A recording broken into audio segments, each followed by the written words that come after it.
22 जून को यूएस ने ईरान में अपना एक मिलिट्री ऑपरेशन किया और ऑपरेशन का नाम रखा मिडनाइट हैमर। 9/11 के बाद यूएस का ये अब तक का सबसे बड़ा मिलिट्री ऑपरेशन था। इसमें ईरान की 3 न्यूक्लियर फैसिलिटीज को टारगेट किया। ये मिलिट्री ऑपरेशन कितना सक्सेसफुल रहा, पेंटागन के लीक हुए डॉक्यूमेंट्स, इसराइल का ईरान को टारगेट करना और ईरान का रिटेलिएशन, ये सब मैं आपको अपनी इस वीडियो में बताऊंगा। पॉसिबल हो सके तो वीडियो को एंड तक देखना।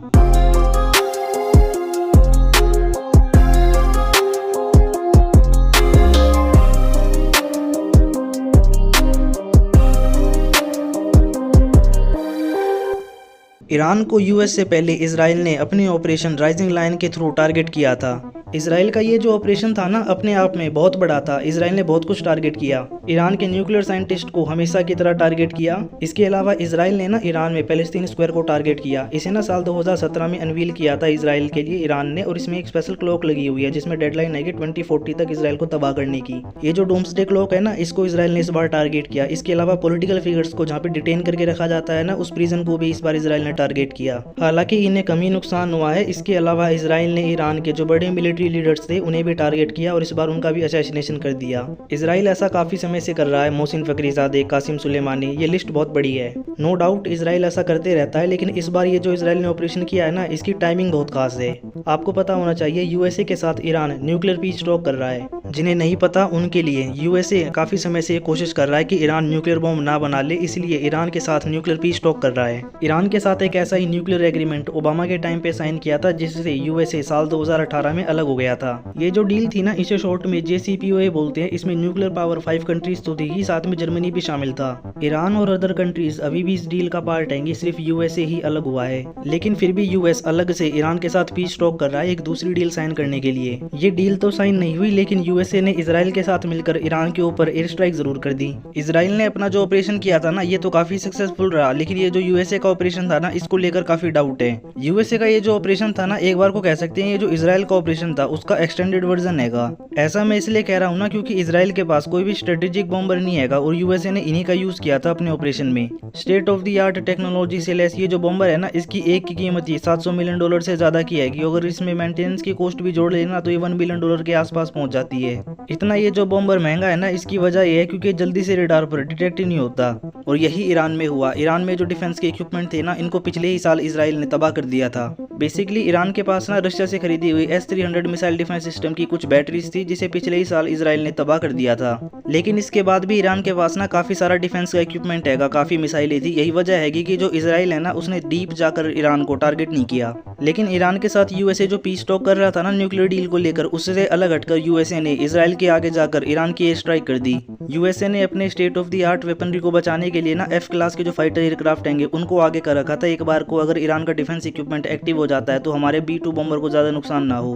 और क्योंकि फोर्डो जैसी जो न्यूक्लियर साइट हैगी ना, वो बंकर बस्टर जैसी मिसाइलों से ही तबाह हो सकती है, तो इसीलिए यूएसए ने उनको यूज किया अपने मिशन में। क्योंकि ये जो साइट है ना, ये माउंटेनियस रेंज के अंदर बना रखी है, गहराई में।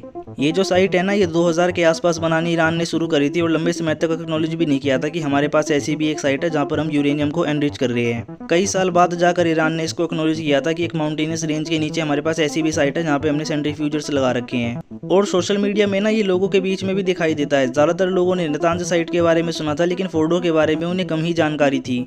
अनलेस यूएसए ने अपना ये बड़ा मिलिट्री ऑपरेशन किया, जो कि 9/11 के बाद यूएसए की हिस्ट्री में अब तक का सबसे बड़ा मिलिट्री ऑपरेशन था। लेकिन यहाँ पर ना एक कैच हैगा। देखो, इसराइल ने जो किया वो उनके लिए जस्टिफाई हैगा। उन्होंने ईरान के जो बड़े न्यूक्लियर साइंटिस्ट थे ना, इसके अलावा जो बड़े मिलिट्री लीडर थे, उनको टारगेट किया और असैसिनेट कर दिया। लेकिन पेंटागन के जो डॉक्यूमेंट्स अभी हाल फिलहाल में सोशल मीडिया पे लीक हो गए थे ना, जिसमें शुरुआत में ये बताया था प्राइमरी असेसमेंट कर कि जो यूएसए का ऑपरेशन था ना, वो उतना इंपैक्टफुल नहीं था जितना हमने सोचा था। क्योंकि मैक्सार टेक्नोलॉजी ने जो यूएसए ने ईरान में एयर स्ट्राइक करी है ना, इसकी जब हाई रेजोल्यूशन वाली इमेजेस अवेलेबल करवाई तो उसमें एक बात दिखाई दे रही थी। 1-2 दिन पहले इस साइट पे ना एयर स्ट्राइक से पहले ढेर सारे ट्रक देखे गए थे।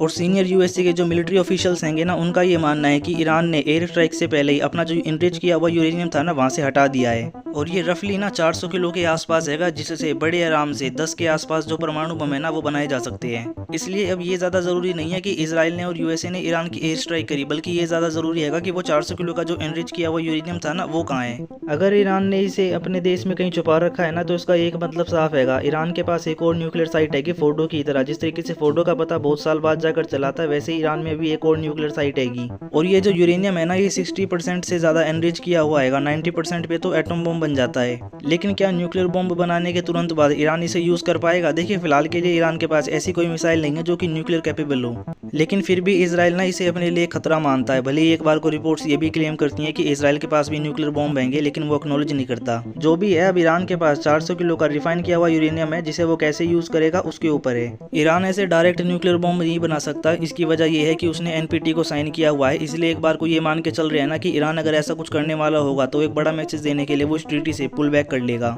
और अगर न्यूक्लियर बॉम्ब नहीं भी बनाना और फिर भी इस ट्रीटी से पुल आउट कर लेता है तो भी एक बड़ा मैसेज वेस्ट की तरफ जाएगा, ईरान की तरफ से।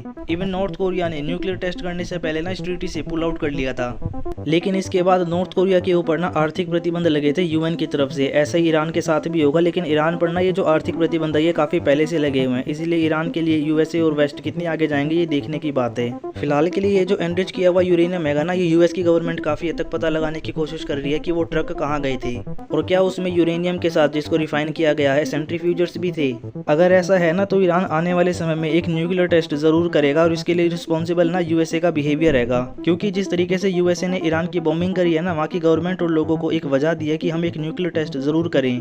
ये जो पैराडॉक्स है ना, कई बार कंट्री और सिटीजन्स के बीच में दिखाई देता है। हमने रशिया यूक्रेन की वॉर के केस में यूरोप में देखा, जो वेस्ट यूरोप की कंट्रीज है ना, वहाँ की गवर्नमेंट रशिया से लड़ाई करना चाहती है लेकिन सिविलियंस नहीं करना चाहती। लेकिन ईस्ट यूरोप में माहौल अलग है, वहाँ पे जो लोग हैं वो रशिया यूक्रेन की वॉर में यूक्रेन का समर्थन कर रहे हैं और रशिया से लड़ना चाहते हैं, लेकिन जो गवर्नमेंट है वो नहीं लड़ना चाहती सिवाय पोलैंड को छोड़ के। और इसराइल फिलिस्तीन की कॉन्फ्लिक्ट में हमने देखा है इंडिया में भी ज्यादातर जो लोग हैं वो फिलिस्तीन का समर्थन नहीं करते, लेकिन गवर्नमेंट करती है। इसराइल फिलिस्तीन की कॉन्फ्लिक्ट में इसराइल में बहुत से लोगों को सपोर्ट करते हैं इंडियंस, लेकिन सोशल मीडिया पर इस सपोर्ट से ज्यादा फर्क नहीं पड़ता, क्योंकि इंडिया की पॉलिसी यूएन में ज्यादातर एब्सटेन करने की ही होती है।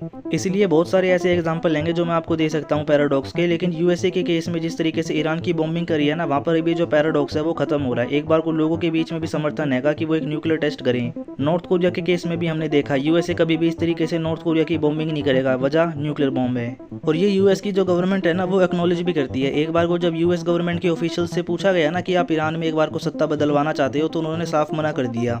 इसीलिए यूएसए आगे नहीं जाना चाहता। उसका मानना है कि उसने एक बार को ईरान की जो न्यूक्लियर साइट है ना उनको तबाह कर दिया। अब काफी लंबे समय के लिए ईरान न्यूक्लियर एनरिच नहीं कर पाएगा। इवन जब ईरान ने यूएस के बेसिस को कतर में टारगेट किया ना, तो यूएसए ने रिटेलिएशन में ज्यादा कुछ बड़ा नहीं किया। उल्टा यूएसए ना अब एक प्लान प्रपोज कर रहा है जिसमें कंट्रीज का ग्रुप बनाया जाएगा जो कि मिडिल ईस्ट में देखेंगे कि ईरान किस तरीके से न्यूक्लियर प्रोग्राम को चला रहा है। इसीलिए एक बार को ट्रंप कह रहे हैं ना कि एक बार को अगर ईरान बार बार जो कहता है हम उसे सही मान ले कि वो सिविलियन पर्पस के लिए यूरेनियम को यूज करना चाहता है, तो हम उसे करने का अलाउ कर देंगे, लेकिन ये जो काम है ना उसके लिए दूसरी कंट्रीज करेंगी, जैसे कि सऊदी अरेबिया या फिर यूएस कंपनीज। और अगर ऐसा हो जाता है ना तो यकीन मानिए ये प्लान काफी अच्छा है। ऐसा करने से न्यूक्लियर टेस्ट ईरान भी नहीं कर पाएगा और यूएसए भी खुश रहेगा, इजराइल भी खुश रहेगा। लेकिन अगर ईरान तैयार नहीं होता ना तो उसके ऊपर काफी ज्यादा आर्थिक प्रतिबंध लगेंगे। यूएस तो ये भी कह चुका है कि हम इससे भी आगे जाएंगे और भी ज्यादा स्ट्राइक करेंगे। इजराइल के बारे में तो मैं सोच भी नहीं सकता। एक बार को भी ये भी खबर आई थी कि वो अयातुल्ला अली खामेनी को टारगेट करने वाले थे। देखिए यूएसए ने काफी लंबे समय से वॉर से पैसा कमाया, ये सबको पता है, लेकिन यूएसए नहीं चाहता इस रीजन में एक और न्यूक्लियर टेस्ट हो जाए। एक बार को जब नॉर्थ कोरिया ने न्यूक्लियर टेस्ट किए थे ना, तो सिक्योरिटी सिर्फ साउथ कोरिया और जापान को ही देनी थी, लेकिन मिडिल ईस्ट में अगर ईरान ने न्यूक्लियर टेस्ट कर लिए तो सिक्योरिटी किस किस कंट्री को देंगे, ये यूएसए के लिए हेडक हो जाएगा। यूएसए पहले से ही चाइना के साथ एक कॉम्पिटिशन में है जिसमें जो प्राइम फोकस है ना वो ताइवान, नेवी, सेमीकंडक्टर रहेंगे। और यूएस इस रेस में ना पहले से ही काफी पीछे है, इसलिए वो अफोर्ड नहीं कर सकता कहीं से कि वो मिडिल ईस्ट में और उलझ जाए। मिडिल ईस्ट की जियोपॉलिटिक्स बदलती रहेगी और उस पर अपडेटेड वीडियोस में बनाता रहूंगा। फिलहाल के लिए ये है इस वीडियो का end. See you in next one. Till then have fun.